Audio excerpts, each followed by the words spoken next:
صلى عليك الله يا ابن عبد الله أحمد حبيبنا عليك السلام.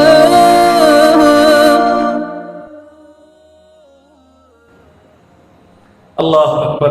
ابو بکر کے ایمان کی حیثیت کیا ہے؟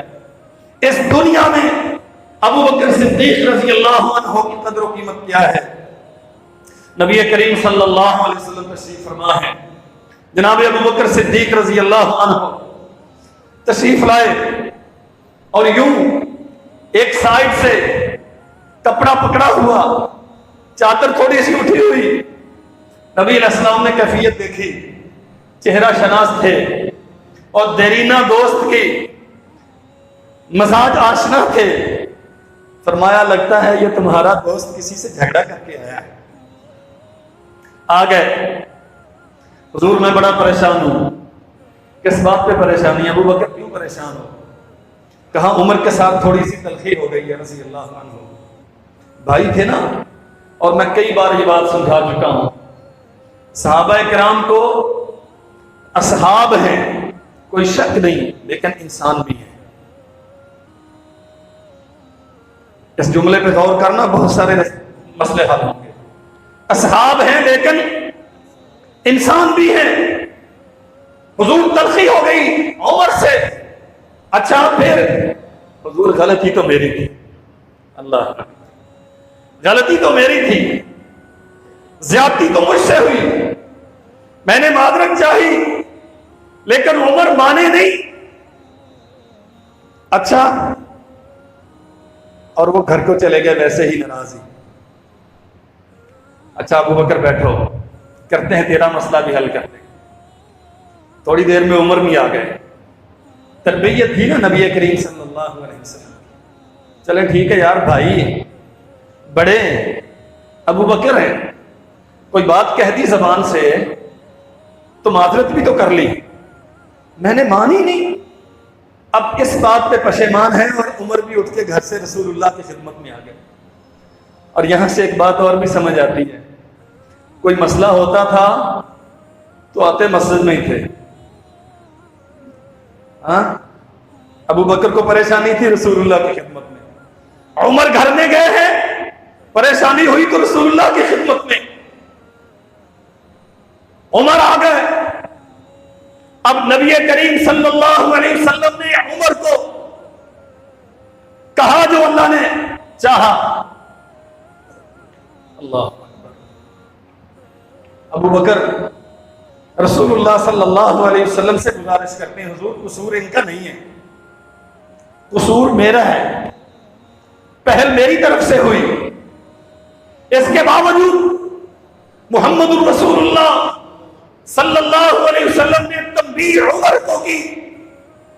عمر کیا ہے، ابو بکر تھے نا، زبان سے کچھ نکل گیا، کوئی اتنی بڑی بات تو نہیں کی، معمولی سی بات پہ ناراض ہو گئے.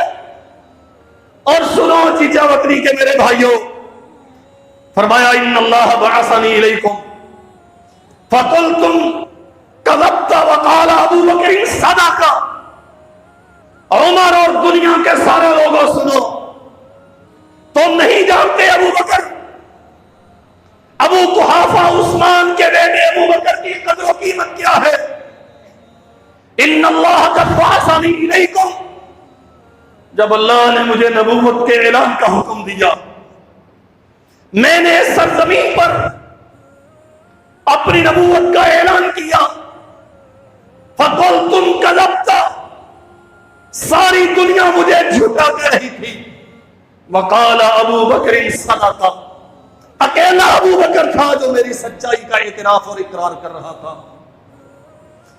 فرمایا وبعثنی بنفسہ ومالہ، اور بات صرف اتنی نہیں کہ ابو بکر نے میری نبوت کی تصدیق کی، وبعثنی بنفسہ ومالہ، ابو بکر نے اپنے جان کے ساتھ اپنے مال کے ساتھ میری حفاظت بھی کی.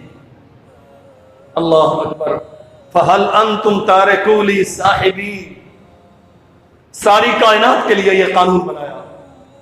جو سرور کونین کے ماننے والے ہیں، جو اللہ ذو الجلال والاکرام کی توحید کا اقرار کرنے والے ہیں، جو محمد الرسول اللہ صلی اللہ علیہ وسلم کی ختم نبوت کو تسلیم کرتے ہیں، سب سے کہا فَهَلْ أَنْتُمْ تَارِكُوا لِي صَاحِبِي، وہ کہ جب کوئی نہیں تھا میرے ساتھ تب ابو بکر تھے، جب دنیا جھٹلا رہی تھی ابو بکر تب تصدیق کرتے تھے، جب لوگ مجھے جھوٹا کہتے تھے ابو بکر تب کہتے تھے ان جیسا سچا کائنات میں کوئی آیا ہی نہیں۔ فَهَلْ أَنْتُمْ تَارِكُوا لِي صَاحِبِي، کیا اس قربانی کی وجہ سے، میری اس رفاقت کی وجہ سے، میں محمد صلی اللہ علیہ وسلم میری صحابیت کی وجہ سے، کیا تم ابو بکر کو ستانا چھوڑتے نہیں؟ بات سمجھو ذرا۔ ابو بکر کہہ رہے ہیں حضور آغاز میں نے کیا تھا، اللہ کے نبی نے ابو بکر سے کہا کچھ نہیں، دنیا کو سمجھایا ہے۔ ابو بکر ہے، انسان ہے، ہو سکتا ہے، لیکن وہ قربانیاں ابو بکر کی، وہ خدمتیں ابو بکر کی، وہ رسول اللہ کی رفاقت میں اثار اور بے مثال داستانیں قربانیوں کی ابو بکر کی طرف سے وہ حق رکھتی ہیں۔ فَهَلْ أَنْتُمْ تَارِكُوا لِي صَاحِبِي، ابو بکر کی طرف نہیں دیکھنا، محمد کی صحابیت کی طرف دیکھنا ہے۔ اور راوی بیان کرتا ہے اس دن کے بعد ہم میں سے کبھی کسی نے ابو بکر کو کچھ نہیں کہا۔ اللہ اکبر کبیرہ۔ آؤ میرے بھائیوں، میں آپ سے عرض کروں ابو بکر کے ایمان کا معیار کیا ہے؟ چند لوگ ہیں ابھی جو دائرہ اسلام میں داخل ہوئے، اور آپ کو جاننا چاہیے بڑے بڑے جلیل القدر اصحاب رسول اللہ نے توفیق دی، ابو بکر کی دعوت پہ مشرف با اسلام ہوئے۔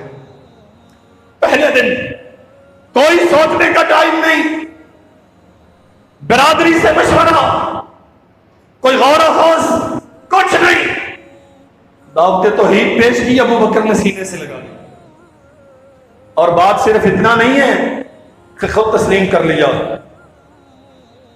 عثمان ابن عفان، عثمان ابن مظعون، ابو عبیدہ ابن الجراح، سعد ابن ابی وقاص،